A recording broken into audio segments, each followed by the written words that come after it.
Hi, Mr. Dean here again for Inverse Trig Part 2. Let's get at it. Start thinking about the sine of theta equals negative 0.7, negative 7/10. On the unit circle, we're down here at negative 7/10. And you might remember that there are two angles that have a sine of negative 7/10, whatever they are. You know, there's the x and y coordinate at both these spots, and the y coordinate would be the same for each. That y coordinate would be negative 7/10. And so in a unit circle, we have two angles. All right? And if you look at the graph of sine here at about 7/10, I'm looking right there. There's a maximum of 1, and here's 0 down here. 0.7 is up there, and negative 0.7, that's what I meant. Negative 0.7 is down here. We're going to run into quite a few angles that have sine equal to negative 0.7. The two that I found in the unit circle, the two that are between 0 and 360, are right there. Those are the two that I found up here on the right-hand side. But of course, there's negative angles as well that are coterminal to that. So there's many, many angles that have a sine of negative 0.7. All right? By many, many, I really mean infinite, because we can just keep adding 360 degrees to any of those angles that were found. However, inverse sine of negative 0.7 has just one answer. If you're in degree mode and you hit inverse sine in your calculator, the calculator can only give you one answer. It can't provide you all the infinite number of answers. And it, in a sense, chooses one of them. We'll figure out why in a moment. But the one it chooses is negative 44.4 degrees. So what happens is your calculator and mathematicians all kind of agree we're only going to look between negative pi over 2 and pi over 2. The only answers that can come out of an inverse sine are between there, negative 90 and 90 in degrees. All right? So the answer to an inverse sine question must be between negative 90 and 90 degrees. Otherwise, we would have to worry about all these other angles. Now, these are the positive ones that we just found down there in quadrant 3 and quadrant 4. But you might realize the actual answer, negative 44.4, would be located right there. And there's only one spot where the sine wave is crossing negative 0.7 in that highlighted section between negative 90 and 90 degrees. Let's take a look at an example of cosine. Now, of course, cosine, this is the cosine wave. And if you take the inverse of that cosine wave, the way to get the inverse on the graph is simply to go across your mirror line, y equals x, and literally just mirror that over that line. Now, you'll see that there are dotted lines, but the solid line is from here to here, all right? And that is inverse cos. It's just that little piece. And the reason why it doesn't go on forever is because if it did, it would back around and wouldn't even pass the vertical line test. Remember, the vertical line test was the test to see if something was a function. Well, the inverse cosine, and same with inverse sine, they wouldn't even be functions if we weren't limiting the domain between 1 and negative 1. Let's take a look at the inverse sine wave and the inverse cosine wave again together. So why do they sort of end? Why do they get chopped off at the top and bottom? Because to be a function, it can only give one answer when we ask what is inverse sine, what is inverse cosine. So we kind of artificially chop it right there. Inverse sine goes from negative 90 to 90 degrees. You can see that on the left, and cosine goes from 0 to 180. So let's take a look at some examples. Here on the left in the green, solve for theta. It's going to tell you that theta here is between 0 and 360. Really, there should be a degree symbol there. So cosine theta is equal to 9.1234. Cosecant theta, I mean. So here we are doing the problem. Reciprocal of cosecant, I don't want to get those confused, is sine theta, and so that's equal to 1 over 9.1234. So we take the inverse sine of both sides, and I get inverse sine of 1 over 9.1234 is equal to theta. Put that on your calculator. You want to be in degree mode simply because they're asking for a degree, and you get 6.29. Now that's not the only answer between 0 and 360. Remember, your calculator is only looking for answers between negative 90 and 90. It's only going to report you one answer. It's not to say that's the only one between 0 and 360. So I think of it as drawing a graph, and I see that 6.29 is a very small angle there. And the other quadrant, where sine is going to be a positive, because this 9.123 was positive, is going to be over in quadrant 2. And that's how I locate the other angle. The other angle is going to be 180 minus 6.29.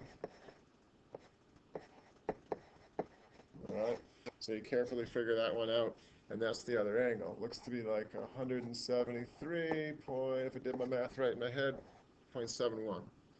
So you have two answers between 0 and 360. Of course, down here, sine is negative, and sine is negative in quadrant 4 also, so you don't have to worry about those. On the right-hand side, the pink problem now, this is just asking about it in radians, and it's giving you a goal of getting all the thetas, all the angles between 0 and 2 pi. Tangent theta is equal to negative 3.302. And so I take the inverse tan of both sides, and I get that theta, it spits out negative 1.28. Now remember, again, with inverse tan is only giving us, well, in radian mode, it's going to find answers between negative pi over 2 and pi over 2, just because that's the way that inverse tangent works. It's a function. Inverse tan is a function if it's restricted to that. So we found an angle at negative 1.28 radians. And if you recall radians, again, negative 1 radian is about a little less than that, so negative 1.28. Remember, this isn't in terms of pi. It's not in terms of pi. It's just negative 1.28 radians. So we're approximately there. And you got to ask yourself, well, we need the two angles between 0 and 2 pi. So where else is tangent negative? Tangent is negative, it's non-quadrant 3, non-quadrant 1. Tangent is negative straight across over in quadrant 2. All right? So that little kind of reference angle is 1.28. So for this problem, a little harder because it's in radians, the two angles that these represent between 0 and 2 pi are this angle, which you can figure out in a moment, and also sort of the positive equivalent coterminal angle to negative 1.28. So let's figure out each one of these. We'll figure out the shorter one first.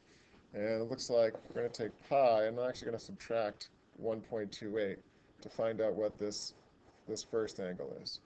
So I have to convert it to decimals. We're going to round it a little bit. You can hear the disappointment in my voice when we round pi to 3.14. But we subtract, and let's see if I can do this right. And we get 1.86 radians. So that first angle is 1.86. And the second angle looks to be, if we went all the way around 2 pi and then backed it off 1.28, so we got to go 6.28 minus 1.28. All right, interesting. That's just going to be exactly 5. So our other answer is 5 radians. So we have 1.86 and 5 radians. So that seems to be your two answers. Of course, in the other quadrants, tangent's positive, and we're looking for where tangent is negative. All right, so I think we answered that one. Let's try more of an equation type. This is getting into what you might see in calculus also. So they have this form, this equation, and you see over in the top right, we're looking for only the angles between 0 and 360. All right, so we do what we do in algebra. We add 5 on both sides.